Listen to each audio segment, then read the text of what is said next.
सोचे कि आपके सामने एक लड़की की लाश आती है और उसका पेट फटा होता है, अंदर से उसकी आंतड़ियाँ वगैरह बाहर निकली होती है, तो वो किस कंडीशन में होगी, आपकी हालत क्या होगी, आज उसे जाके एक्सप्लेन करने की कोशिश करते हैं। नाज़रीन ग्रामी, इंडिया के शहर कारला के साथ पुलुकम पड़ी एक इलाका है। वहाँ पे एक गाँव में एक लड़की और उसकी एक माँ गाँव के बाहर सरकारी ज़मीन में एक झोंपड़ी बना के रह रही होती है। वाक़या कुछ यूँ होता है कि लड़की की उम्र 8 साल होती है और उसकी एक बहन होती है, उसकी उम्र 10 साल होती है कि उसका बाप उन दोनों को छोड़ के कहीं और चला जाता है, किसी और लड़की से शादी कर लेता है। उस दोनों लड़कियों की माँ गाँव के बाहर एक सरकारी ज़मीन में झोंपड़ी बनाती है और झोंपड़ी बना के वहाँ पे रहना शुरू कर देती है। बच्चियाँ दोनों जवान हो जाती है। छोटी लड़की जो होती है वो एलएलबी का कोर्स कर रही होती है तालीम अपनी पूरी करने के बाद। जो बड़ी बेटी होती है उसकी माँ शादी करवा देती है, वो अपने घर में होती है। नजरीन, माँ जो होती है वो एक हॉस्पिटल में काम करती है सफाई का। सफाई के जितने भी पैसे आते हैं उससे वो अपने घर का निज़ाम चलाती है और अपनी बच्चियों को पढ़ा रही होती है। उसकी बच्ची वकील बनने की कोशिश कर रही होती है और वकील बनने के पीछे वजह ये होती है कि जो उसके बाप उसके साथ ज्यादती करके गया है वो लोगों को इंसाफ दिला सके, किसी और के साथ इस तरह की ज्यादती ना हो। लेकिन नाज़रीन ग्रामी, चूंकि वो सरकारी ज़मीन में बैठे होते हैं इसलिए पूरे गांव वाले उनके खिलाफ होते हैं और उनकी झोंपड़ी वहां से हटाना चाहते हैं। नाज़रीन, उनके यहाँ वॉशरूम भी नहीं बना होता क्योंकि गांव वाले वॉशरूम उनको बनाने नहीं देते। यूं उन लोगों ने अपने घर के बाहर ही चदरें लगा के सादा सा वॉशरूम का इंतजाम कर रखा होता है। वहां पे वो माँ और बेटी अक्सर नहाती धोती हैं और अपना वॉशरूम वगैरह करती हैं। उनकी झोंपड़ी के साथ से ही एक नहर भी गुजरती है और यूं वो अपनी जिंदगी का गुजर बसर कर रहे होते हैं कि एक दिन उनकी माँ घर में आती है। नाजरीन, सीन कुछ यूं होता है कि लड़की कॉलेज से दिन 1 बजे घर आ जाती है और जो उसकी माँ होती है वो शाम 6 से 7 बजे काम से घर आती है हॉस्पिटल से। इस दिन भी कुछ यूं हुआ कि लड़की 1 बजे घर आ गई, इसके बाद शाम 7 बजे उसकी माँ घर आई।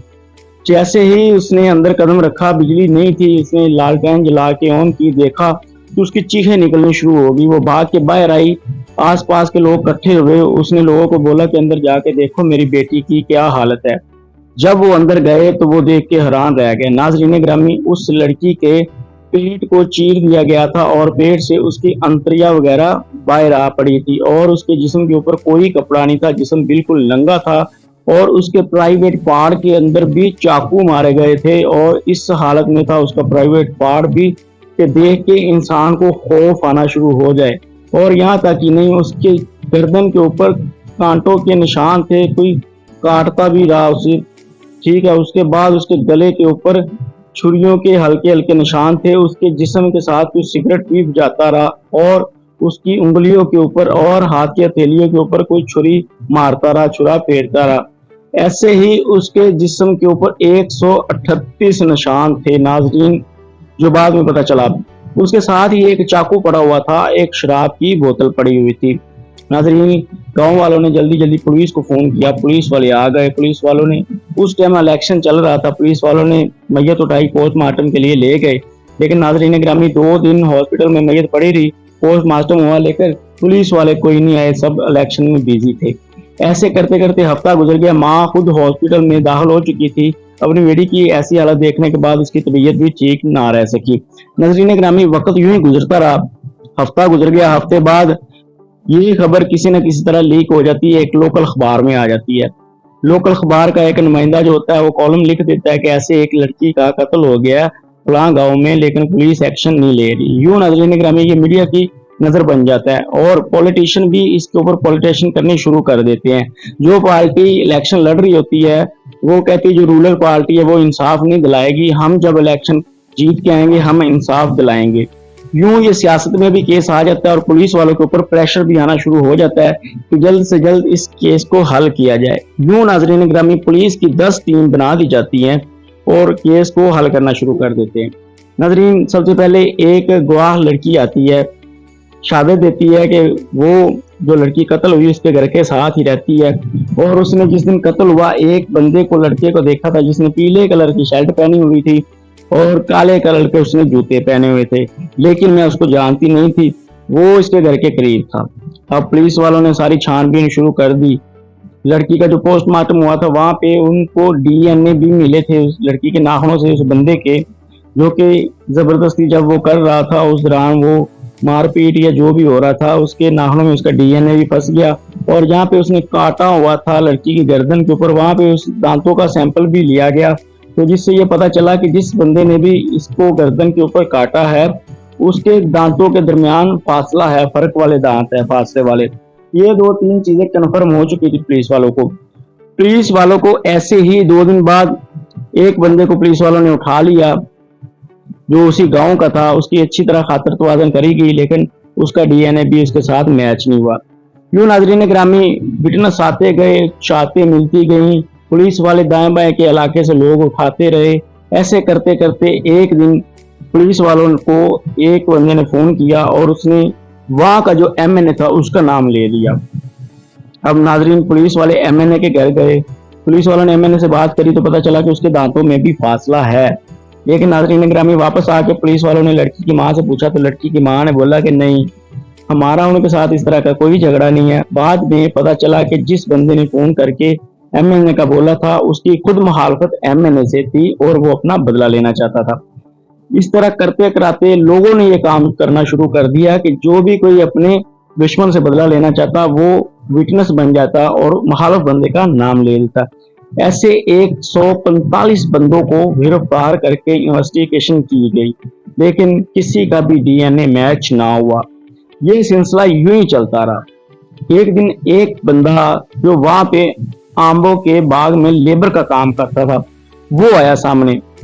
29 अप्रैल को ये घटना हुई थी और 30 अप्रैल को उसका दोस्त गायब हुआ था। वो आया, उसने आके बताया कि मेरा एक दोस्त था, मेरे साथ लेबर में काम करता था, तो जिस दिन ये घटना हुई है उससे आगे वाले दिन वो मेरा दोस्त काम पे नहीं आया। अब पुलिस वालों ने उसकी जांच करी तो पता चला कि वो इसके घर के करीब ही रहता था। अब पुलिस वालों ने उसके घर की तलाशी ली लेकिन उसके घर में कुछ नहीं मिला। किसी और बंदे ने फिर शहादत दे दी कि जो साथ वाला घर है, जो बंदा भाग गया उसके साथ वाला जो घर है, उनकी भी इनकी हाँ लड़ाई हुई थी इस औरत की। अब उसकी माँ से पूछा जाता है, वो भी कहती है कि हाँ हम लोगों ने इनके खिलाफ एफआईआर करवा रखी थी, इनका लड़का हमें तंग करता था। अब उनके घर गए, वहां पे देखा तो उस लड़के का जो दांतों में फासला था, तो उसकी माँ और उसके बेटे को पकड़ के पुलिस ले आई थाने में। उनकी अच्छी तरह देखभाल की गई। उन लोगों ने बताया कि हमारा बड़ा बेटा जो मेरा बड़ा भाई था वो इस लड़की के पीछे लगा हुआ था, इससे इश्क करता था लेकिन इसने इनकार किया। इसकी वजह से इसने उसके ऊपर एफआईआर करवा दी जिसके सदमे में उसने खुदकुशी कर ली। पुलिस वालों को भी डाउट होता है कि यार यकीनन यही माँ बेटा ही कातिल है क्योंकि इनका बेटा भी तो इसकी वजह से मरा है। लेकिन डीएनए टेस्ट करवाया गया तो उनका भी डीएनए मैच नहीं हुआ। पुलिस ने उनको भी क्लीन चिट दे दी। अब एक ही बंदा रह गया, वो जो बंदा लेबर का जिसने बताया था कि अगले दिन वो काम पे नहीं आया। अब पुलिस वाले उस लेबर के बंदे से उसका फोन नंबर लेते हैं, फोन नंबर लेके उसको फोन करते हैं लेकिन वो फोन नहीं उठाता। पुलिस वाले नाजरीन ग्रामी उसका टावर लोकेशन निकलवाते हैं तो वो पता चलता है कि वो तमिलनाडु में है। नाजरीन, अब इसका नाम होता है अमीर असलाम। पुलिस वाले तमिलनाडु में जाते हैं, जाके उसे पकड़ते हैं, पकड़ने के बाद उसे ले आते हैं। पहले तो उसे वो मारते पीटते हैं लेकिन वो नहीं मानता कि नहीं मेरा किसी के साथ कुछ इस तरह का लेना देना नहीं है। लेकिन नाजरीन ग्रामी, बाद में पुलिस वाले जब सख्ती करते हैं तो वो उसकी अच्छी खातर तवाजन करते हैं तो वो मान जाता है। पुलिस वाले कहते हैं कि तुमने भाई से कत्ल क्यों किया, तो वो सारी स्टोरी बताना शुरू कर देता है कि मैं इससे मोहब्बत करता था, प्यार करता था। मुझे चूंकि इसके मैं हमसाया था, मुझे इसकी रूटीन का पता था कि ये 1 बजे घर आती है, माँ इसकी 5 बजे के बाद घर आती है, इसलिए 1 बजे ये घर आई। मैं इसके घर गया, मैंने इससे जबरदस्ती करने की कोशिश करी लेकिन लड़की के ताकत में ज्यादा थी, जिसका नाम जिशा था, माँ का नाम जेश्वरी था।